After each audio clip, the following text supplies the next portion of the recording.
Hi అండి, అందరికీ నమస్తే. Welcome back to our channel my home my choice. ఎలా ఉన్నారండి? సో ఈరోజు మన వీడియోలో చూపించబోయే రెసిపీ అండి jeera rice and the best combination dal tadka. So మనము గ్రూప్గా అండ్ ఫ్యామిలీతో రెస్టారెంట్కి వెళ్ళినప్పుడు సో ఒక్కరైనా సరే అండి ఈ కాంబినేషన్ ఇష్టపడేవారు ఉంటారు, ఖచ్చితంగా ఆర్డర్ చేసుకుంటారు కదా. సో ప్రతిసారి రెస్టారెంట్కి వెళ్ళలేం కాబట్టి సో ఇంట్లోనే ఈ విధంగా చకచకా ప్రిపేర్ చేసుకోవచ్చండి. సో అందుకని ఈరోజు మన వీడియోలో మీ అందరి కోసం జీరా rice and dal tadka. So దీనికోసం నేను 1 గ్లాస్ బాస్మతి రైస్ తీసుకుంటున్నానండి. ఈ విధంగా ఒక్కసారి వాష్ చేసుకొని వాటర్ వేసుకొని స్టవ్ మీద పెట్టి దీంట్లోకి 2 ఆకుల బే లీఫ్ వేసుకోవాలి అండ్ 2 లవంగాలు అండ్ కొంచెం సాల్ట్ వేసుకొని ఈ విధంగా ఉడికించుకోవాలి. సో ఇంచుమించు 90% రైస్ మొత్తం ఉడికిపోవాలండి. చూస్తున్నారు కదా, ఈ విధంగా రైస్ని ఈ విధంగా రెడీ చేసుకొని పక్కన పెట్టేసుకోవాలి. సో దీంట్లో ఉన్న ఈ వేడికి రైస్ మొత్తం కరెక్ట్గా పర్ఫెక్ట్గా ఉడికిపోతుంది. సో దీన్ని ఇలాగే పక్కన పెట్టేద్దాము.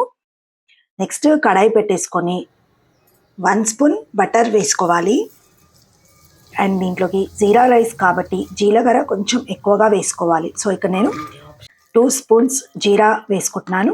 నెక్స్ట్ దీంట్లోకి కాజు వేసుకుంటున్నాను. ఇవి కొంచెం బ్రౌన్ కలర్ వచ్చాక మనం ఇందాక ఆల్రెడీ ఉడికించి పెట్టుకున్న వైట్ రైస్ దీంట్లోకి వేసుకొని కొంచెం కొత్తిమీర అండ్ సాల్ట్, అంతే, ఇంకేం అవసరం లేదు. ఇవన్నీ వేసుకొని మంచిగా ఒక్కసారి కలిపేసుకొని మూత పెట్టేసుకొని 1 నిమిషం అలా స్టవ్ మీద పెట్టేసి స్టవ్ ఆఫ్ చేసుకుంటే జీరా రైస్ రెడీ అయిపోయినట్టే. సో దీనికి బెస్ట్ కాంబినేషన్ దాల్ తడక అన్నా కదండి.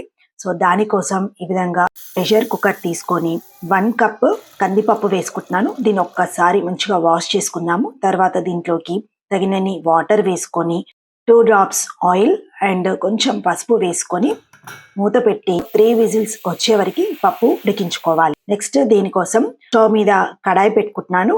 దీంట్లోకి 2 స్పూన్స్ బటర్ వేసుకుంటున్నాను.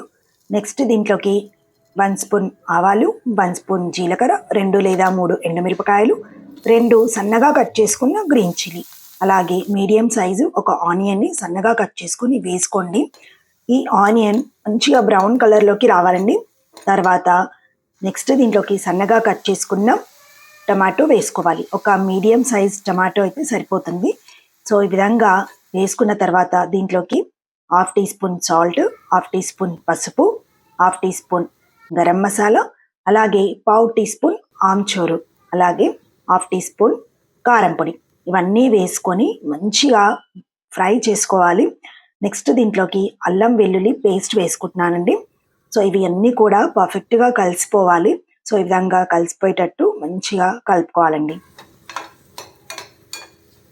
నెక్స్ట్ మనం ఇందాక ఉడికించి పెట్టుకున్న పప్పు ఉంది కదా, దీంట్లోకి కొంచెం వాటర్ వేసుకొని చూస్తున్నారు కదా, ఈ విధంగా పల్చగా అయ్యే విధంగా రుబ్బుకొని పెట్టుకోవాలండి.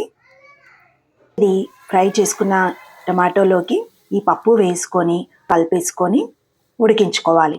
సో డైలీ రొటీన్ కాకుండా అప్పుడప్పుడు ఇలా దాల్ తడక అండ్ జీరా రైస్ మీ వాళ్ళకి చేసి పెట్టండి, డెఫినెట్గా ఖచ్చితంగా లైక్ చేస్తారు. నెక్స్ట్ దీంట్లోకి తగినంత ధనియాల జీలకర్ర మెంతుల పొడి, కొంచెం సాల్ట్, అలాగే మెంతి చూర్ అండ్ కొత్తిమీర. సో ఇవన్నీ వేసుకొని హై ఫ్లేమ్లో పప్పుని బాగా ఉడికించుకుంటూ కంటిన్యూస్గా కలుపుతూ ఉండాలి. సో ఇక్కడ పప్పు అడుగు అంటనివ్వద్దండి, అలాగే హై ఫ్లేమ్లోనే మాత్రమే ఉడికించుకోవాలి. సో దానివల్ల దాని టేస్ట్ అనేది చాలా చేంజ్ అవుతుంది. సో చాలా బాగుంటుంది. నెక్స్ట్ దీంట్లోకి తాలింపు వేసుకుందాము. సో ఇలా ఒక కడాయిలోకి ఆయిల్ వేసుకొని 2 లేదా 3 ఎండుమిరపకాయలు, పసుపు, కారం పొడి, సో ఇదంతా వేసుకొని ఈ తాలింపు దీంట్లోకి వేసుకుంటున్నాను. దీనిపైన కొంచెం కొత్తిమీరతో గార్నిష్ చేసుకుంటే కమ్మగా టేస్టీగా ఉండే దాల్ తడక రెడీ. సో మీకు నచ్చిందా? మరి మీరు దాల్ తడక అండ్ జీరా రైస్ ఏ విధంగా ప్రిపేర్ చేసుకుంటారు నాకు చెప్పాలంటే కింద కామెంట్ సెక్షన్లో మెసేజ్ చేయండి, ఓకేనా? మరి ఈ వీడియోకి లైక్ చేయండి, ఫ్యామిలీ ఫ్రెండ్స్ అందరికీ షేర్ చేయండి. నెక్స్ట్ టైం మరొక మంచి రెసిపీతో మన మై హోమ్ మై చాయిస్లో మళ్ళీ కలుద్దాము. అప్పటి వరకు నమస్తే, థ్యాంక్ యూ.